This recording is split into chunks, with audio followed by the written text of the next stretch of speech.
Ito guys, gawin natin ng reaction video itong isang babae na maganda, isang napakagandang dilag na meron ding napakagandang boses. Oh, napakataas ng kanyang boses. Nakita ko lamang ito sa sa Facebook na nagte-trending. So tingnan natin kung gaano ba kagaling ang batang ito or dalagang ito.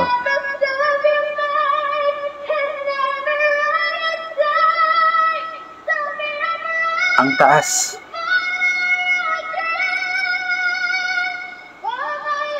Oh, grabe. Ang taas ng kanyang boses.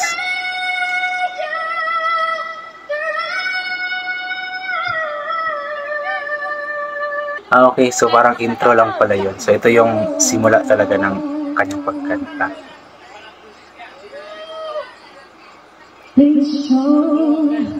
Parang nasa ano sila? Resort ba to or ano ba? Reunion siguro. Gatherings. Nakapang ano siya pa? Nakapang tawag dyan? Nakapang tinghawak.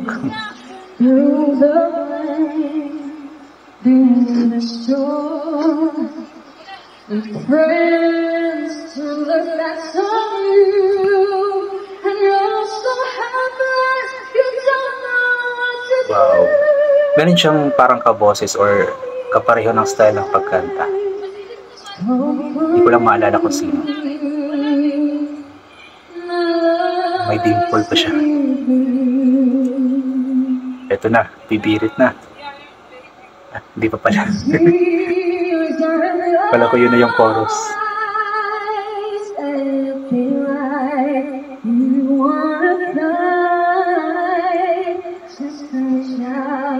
Ang ganda niya.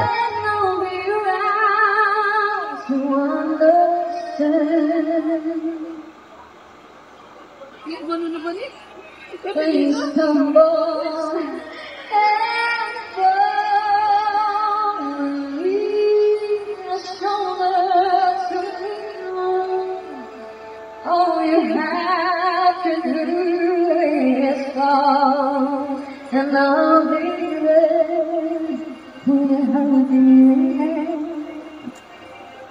When the road seems so long and black, and all you need is nothing but time. Grabe, ang sarap pakinggan. Ang ganda pakinggan.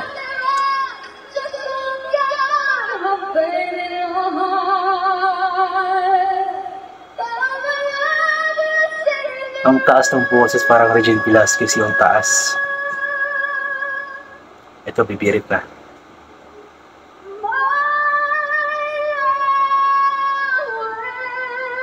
Ang taas. Para siyang Regine na may pagka-angge. Angeline Quinto. Oh, yun nga, para siyang Regine na may pagka-angge.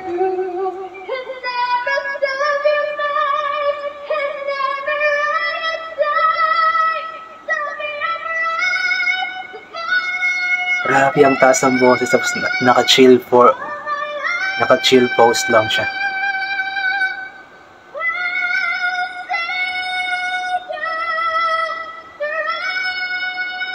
Ang galing. Ang galing, tinatawanan lang yung kanta kahit sobrang taas.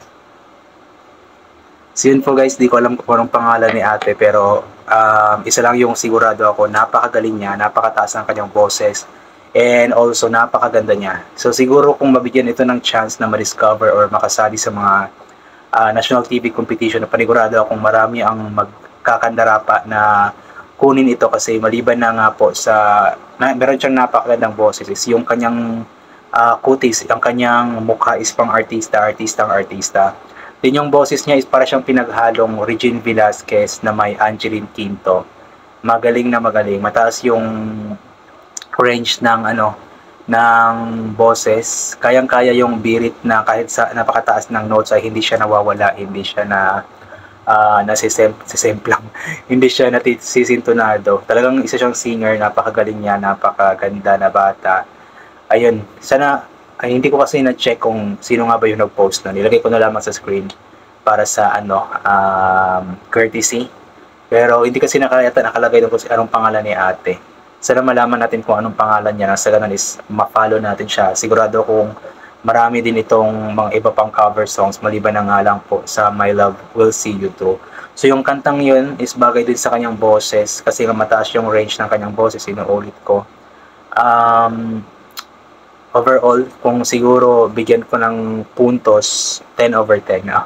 10 over 10 parang judge. Pero yun nga, yun lang para sa akin bilang isang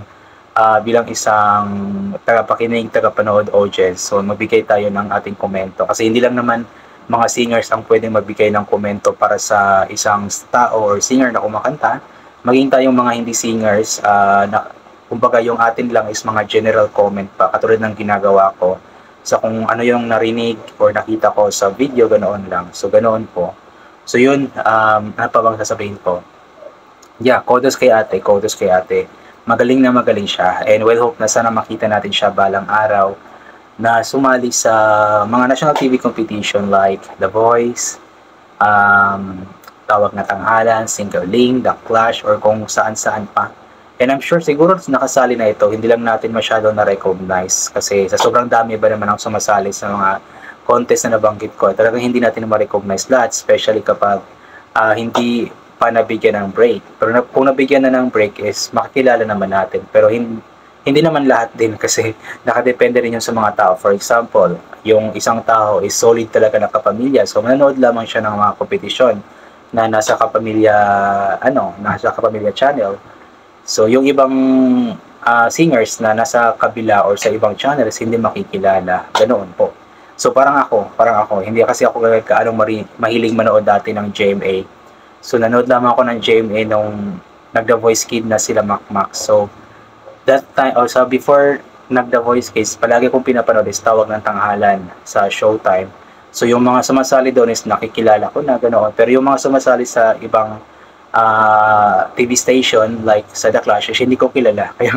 Kaya nga nagtataka na lamang ako na meron parang mga singers na ganito sa kabila, ganito, ganyan.